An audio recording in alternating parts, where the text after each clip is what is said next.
গাজায় প্রাণ গেছে আরও ৩৭ ফিলিস্তিনির, হামাস প্রধান সিনওয়ারকে হত্যার দাবি নেতানিয়াহু।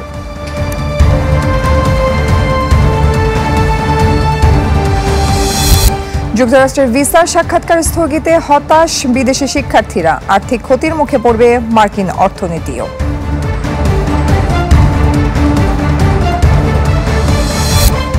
গাজা উপত্যকার বেশিরভাগ অঞ্চল জুড়ে আগ্রাসী রূপ ধরে রেখেছে ইসরায়েল। একদিনে হত্যা করা হয়েছে ৩৭ ফিলিস্তিনিকে। পশ্চিম তীরে অব্যাহত রয়েছে ধরপাকড় ও অভিযান। গাজার হামাস প্রধান মোহাম্মদ সিনওয়ারকে হত্যার দাবি করেছেন ইসরায়েলের প্রধানমন্ত্রী বেনিয়ামিন নেতানিয়াহু। একদিকে ইসরায়েলের দীর্ঘমেয়াদী অবরোধে গাজায় তীব্র খাদ্য সংকট, অন্যদিকে বিতর্কিত হিউম্যানিটেরিয়ান ফাউন্ডেশনের ত্রাণ সরবরাহে দুর্বল ব্যবস্থাপনা। গাজা উপত্যকায় মানবিক সংকট যেন নিয়ন্ত্রণের বাইরে চলে গেছে। ক্ষুধার হাত থেকে বাঁচতে লুটপাটের আশ্রয় নিচ্ছেন অসহায় ফিলিস্তিনিরা। অনাহারে প্রাণ যাচ্ছে হাজার হাজার শিশুর। এই যুদ্ধে গাজার শিশুরা অবর্ণনীয় কষ্ট ভোগ করছে। হাজার হাজার শিশু অনাহারে মারা যাচ্ছে। মৃত সন্তানদের দেহের কাছে ক্ষমা প্রার্থনা করছে তাদের জন্মদাত্রীরা। এর চেয়ে ভয়াবহ আর কি হতে পারে? গেল সপ্তাহে গাজায় সীমিত পরিমাণে ত্রাণ প্রবেশের অনুমতি দেয় ইসরায়েল। তবে হামাসের বিরুদ্ধে ত্রাণ চুরির অভিযোগ এনে জাতিসংঘকে পাশ কাটিয়ে ত্রাণ বিতরণ শুরু করে যুক্তরাষ্ট্র ইসরায়েল সমর্থিত সংগঠন গাজা হিউম্যানিটেরিয়ান ফাউন্ডেশন। টানা ২ দিন এতে ত্রাণ নিতে আসা হাজারো মানুষের ওপর গুলি চালায় ইসরায়েলি ডিফেন্স ফোর্স। মৃত্যু হয় অন্তত ১০ ফিলিস্তিনির। এদিকে উপত্যকাটির বেশিরভাগ অঞ্চল জুড়ে আগ্রাসীর রূপ ধরে রেখেছে ইসরায়েল। একদিনে হত্যা করা হয়েছে ৩৭ ফিলিস্তিনিকে। পশ্চিম তীরেও অব্যাহত রয়েছে ধরপাকড় ও অভিযান।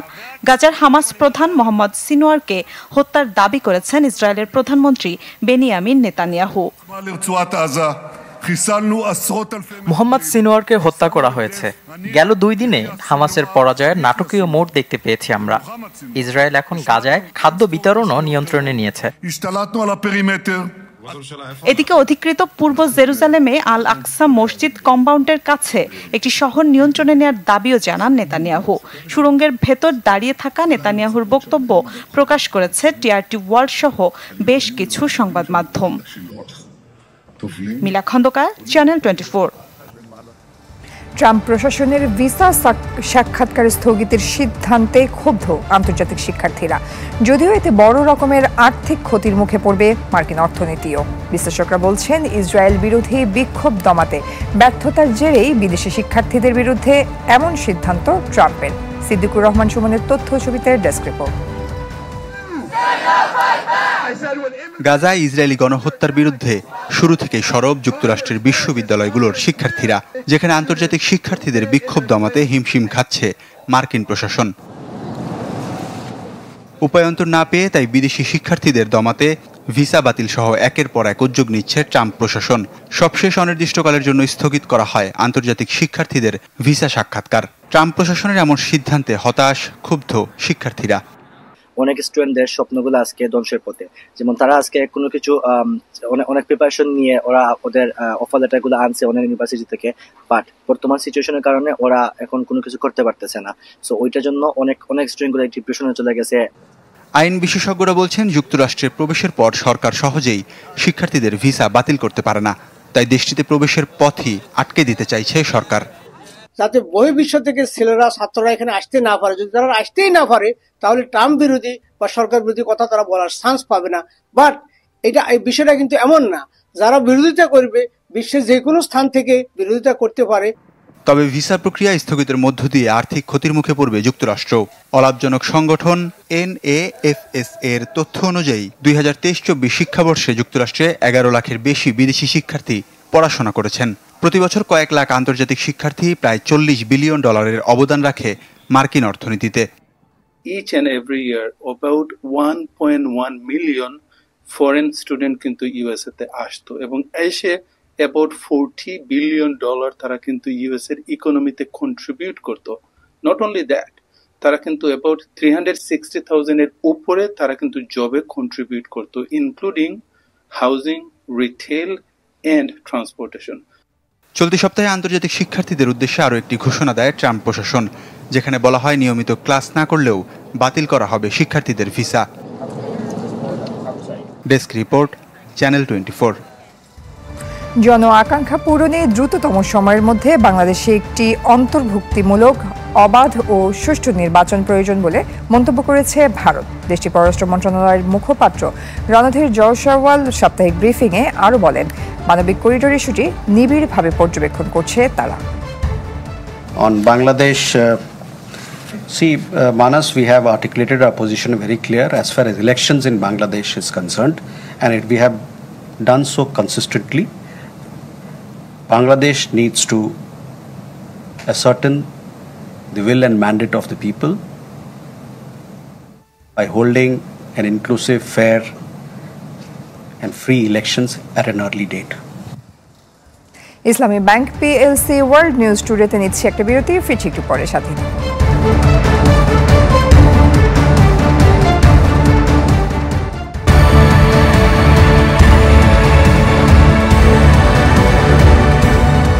আবারও আমন্ত্রণ ইসলামী ব্যাংক পিএলসি ওয়ার্ল্ড নিউজ টুডেতে। আবারও ডোনাল্ড ট্রাম্পের পদক্ষেপ আটকে দিল যুক্তরাষ্ট্রের আদালত। এবার বিভিন্ন দেশের পণ্যের উপর ট্রাম্পের আরোপ করা পাল্টা শুল্ক স্থগিত করার নির্দেশ দিয়েছে যুক্তরাষ্ট্রের বাণিজ্য আদালত। আদেশে বলা হয়, এই শুল্ক আরোপের মাধ্যমে নিজের ক্ষমতার সীমা লঙ্ঘন করেছেন মার্কিন প্রেসিডেন্ট। গেল মাসের শুরুতে বাণিজ্য ঘাটতির অজুহাতে প্রায় সব দেশ থেকে আমদানিকৃত পণ্যের ওপর মাত্রাতিরিক্ত শুল্ক আরোপ করেন মার্কিন প্রেসিডেন্ট। বিশ্ববাজারে শুরু হয় অস্থিরতা, যদিও পরবর্তীতে বিভিন্ন দেশের সাথে আলোচনার জন্য সুযোগ দেওয়ার সিদ্ধান্ত জানান ডোনাল্ড ট্রাম্প। নির্ধারণ করে দেওয়া হয় 90 দিনের সময়সীমা। ট্রাম্প প্রশাসনের এমন পদক্ষেপের বিরুদ্ধে হয় একাধিক মামলা। বেশ কয়েকটি অঙ্গরাজ্য ও ব্যবসা প্রতিষ্ঠানের করা অভিযোগের ভিত্তিতে বুধবার শুনানি হয় নিউ ইয়র্কের কোর্ট অব ইন্টারন্যাশনাল ট্রেডে। শুনানি শেষে বিচারক প্যানেল জানান, নির্বাহী ক্ষমতার বলে যা ইচ্ছা করতে পারেন না মার্কিন প্রেসিডেন্ট। আন্তর্জাতিক বাণিজ্য নিয়ন্ত্রণে মার্কিন কংগ্রেসের বিশেষ ক্ষমতা বাতিল করে এখতিয়ার বহির্ভূত কাজ করেছেন Donald Trump. The court of international ট্রেডের তথ্যানুযায়ী অন্য দেশের সাথে বাণিজ্যের বিষয়টি তত্ত্বাবধানে কংগ্রেসকে বিশেষ ক্ষমতা দেয় মার্কিন সংবিধান, যা নির্বাহী ক্ষমতা বলেও উপেক্ষা করার সুযোগ নেই মার্কিন প্রেসিডেন্টের। রায়ের পরপরই আদালতের সিদ্ধান্তের বিরুদ্ধে ফেডারেল আদালতে আপিল করে ট্রাম্প প্রশাসন। আপিল নোটিশে উল্টো এই ইস্যুতে বিচারকদের এখতিয়ার নিয়েই তোলা হয় প্রশ্ন। মাসুম রাব্বি, চ্যানেল 24। হজ পালনে এ পর্যন্ত সৌদি আরব গেছেন ৭৪,৩১৬ জন। একজনের মধ্যে পৌঁছাবেন বাকিরা। রাজধানীর আশকোনা হজ ক্যাম্পে প্রেস ব্রিফিংয়ে এই তথ্য জানিয়েছেন ধর্ম উপদেষ্টা ডক্টর আ.ফ.ম. খালিদ হোসেন। জানান, হজ পালন সাশ্রয়ী করতে আন্তরিকভাবে কাজ করেছে অন্তর্বর্তী সরকার। এয়ারলাইন্স সহ সংশ্লিষ্টদের সাথে কয়েক দফা মতবিনিময় করে প্রায় ২৭,০০০ টাকা কমানো হয়েছে বিমান ভাড়া। সাগরপথে হজযাত্রী পরিবহনের অনুমতি থাকলেও সংকট ছিল নৌযানের। বলেন, দুর্নীতি কমাতে মূল্যায়নের ভিত্তিতে আগামী বছর থেকে এজেন্সি নির্ধারণ করা হবে। এখন পর্যন্ত হবে হজে গিয়ে মারা গেছেন ১২ জন, আর হাসপাতালে ভর্তি আছেন ৩৭ জন।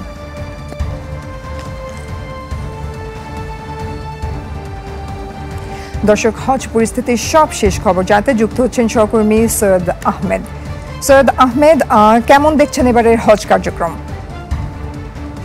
জি, ধন্যবাদ জয় আপনাকে। আসলে আপনি যেরকমটি বলেছেন, আসলে কিন্তু এই বছর ব্যতিক্রমী একটা হজ আমরা কিন্তু দেখছি এবং বহির্বিশ্বে কিন্তু দেখবে।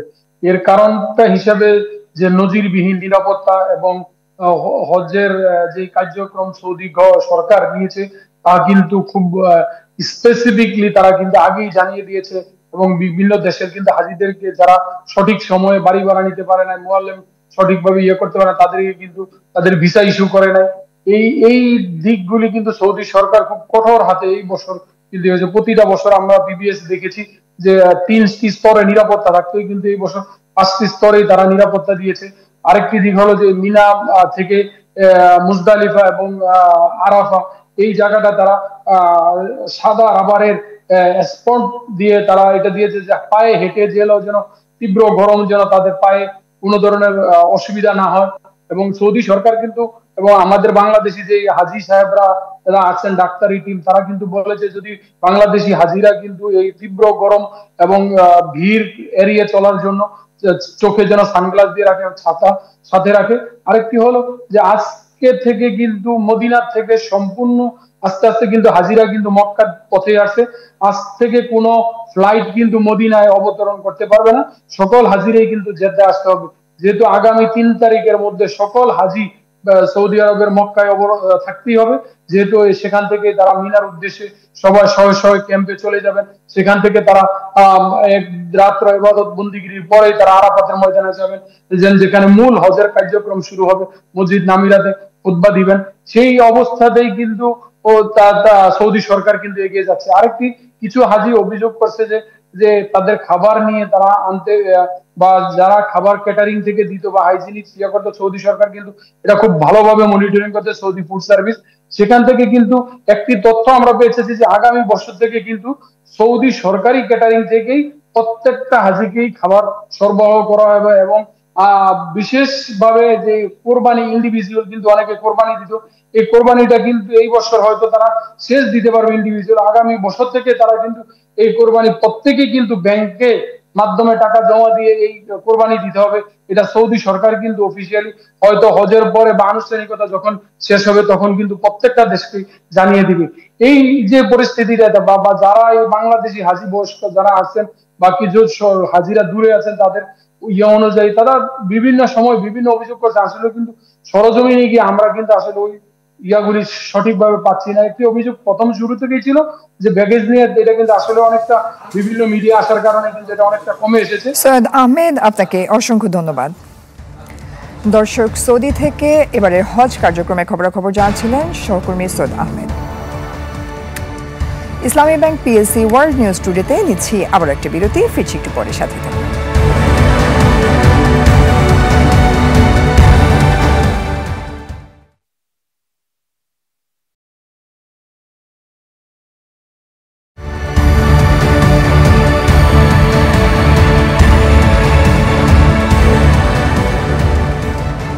আবারও আমন্ত্রণ ইসলামী ব্যাংক পিএলসি ওয়ার্ল্ড নিউজ টুডেতে। রাশিয়ায় এক বিস্ফোরণে দেশটির ডেপুটি গভর্নর জাউর গুরুতসিভ নিহত হয়েছেন। বৃহস্পতিবার ভোরে এই বিস্ফোরণের ঘটনা ঘটে। তদন্তকারী সংস্থা বলছে বিস্ফোরণটি গ্রেনেড বা ইম্প্রোভাইজড বিস্ফোরক ডিভাইসের কারণে হতে পারে। প্রকাশিত ভিডিওতে দেখা যায় গাড়ির সারির কাছাকাছি গিয়ে গুরুতসিভ যখন অন্য ব্যক্তির সাথে দেখা করেন, ঠিক তখন বিস্ফোরণের ঘটনা ঘটে। এরপরই মাটিতে লুটিয়ে পড়েন ডেপুটি গভর্নর।